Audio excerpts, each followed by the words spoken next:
They're very busy in California. I would have to say California is our most fascistic state. Now, there's several of them. You got Maryland, you have Illinois, New York, New Jersey. Yes, sorry. There's others. Massachusetts, you know who you are. Vermont, there you go. But California, Jerry Brown, this is the Associated Press, signed the nation's first statewide ban on single-use plastic bags at grocery and convenience stores, driven to action by pollution in streets and waterways. So here's the deal. You can now create a black market for plastic bags in California, you know, like they used to do in East Germany. Yeah, it's true. You got to hide your light bulbs. You can't use those light bulbs, incandescent. No. You need the spaghetti bulbs, you know, the ones that drop and the mercury's all over the place. So our pantries are getting filled with things that states and the federal government keep banning. Where'd you get that toilet from? That's pre-EPA. I know, but it works. One flush, it cleans out. That's illegal. Hey, where'd you get that light bulb from? Well, you know, I went to Home Depot and Lowe's. I gathered them up. I bought them. Hey, that's illegal. Hey, look at the cigarettes. Oh, my God. Wait a minute. I can smoke pot, sell pot, grow pot. That's right, but it's not tobacco. Oh, okay. And now plastic bags.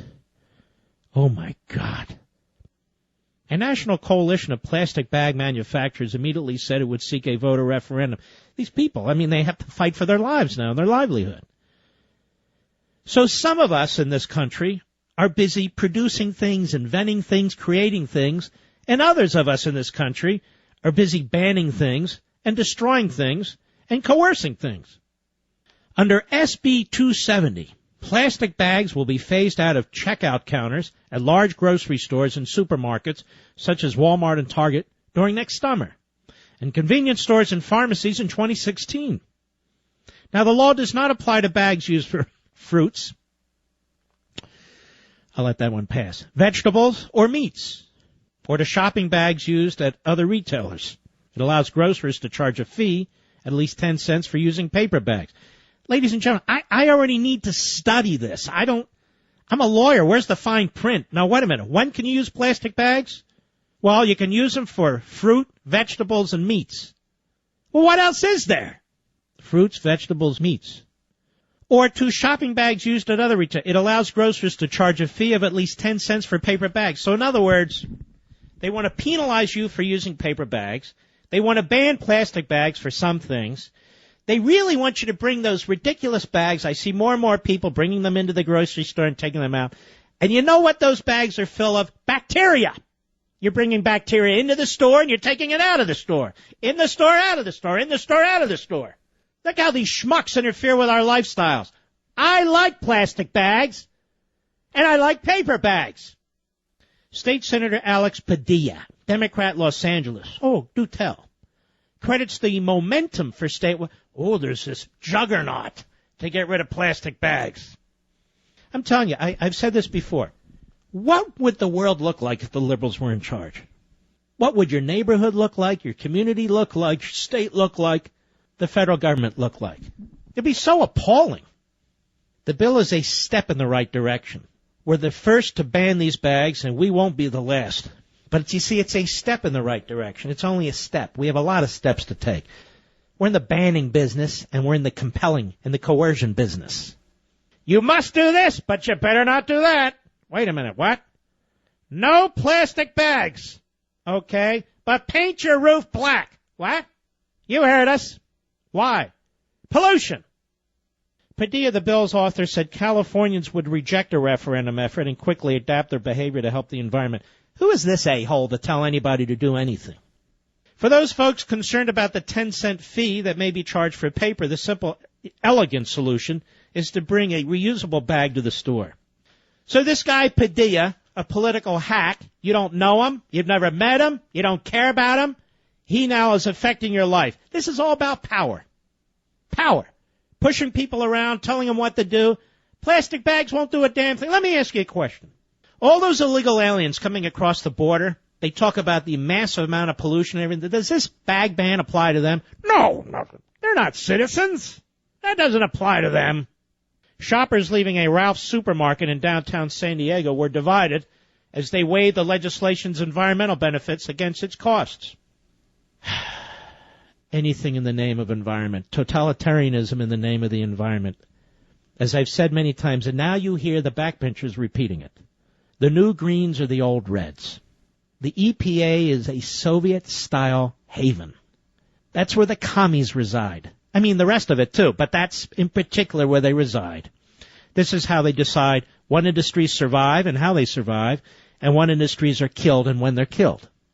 It's very clever to wrap it in air and water and polar bears and all the rest, but it has nothing to do with that. Nothing to do with that. Absolutely unbelievable. California. You know, the rest of I wonder if you Californians know. The rest of the country would look west at California. Unless, of course, you're in Hawaii and you might look somewhere else. But the rest of the country would look west.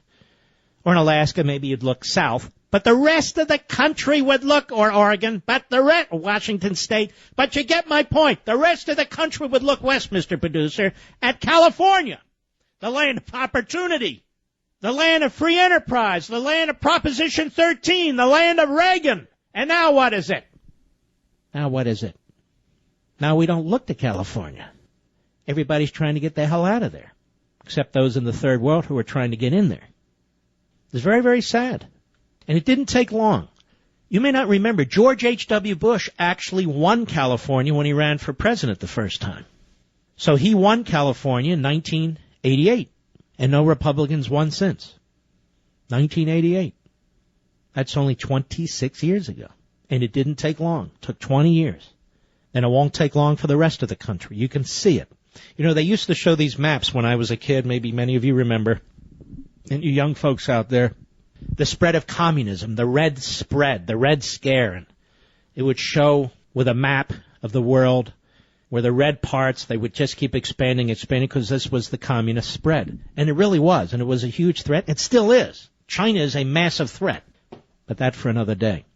Now it's different. In this country, we need a new map. It's the blue scare.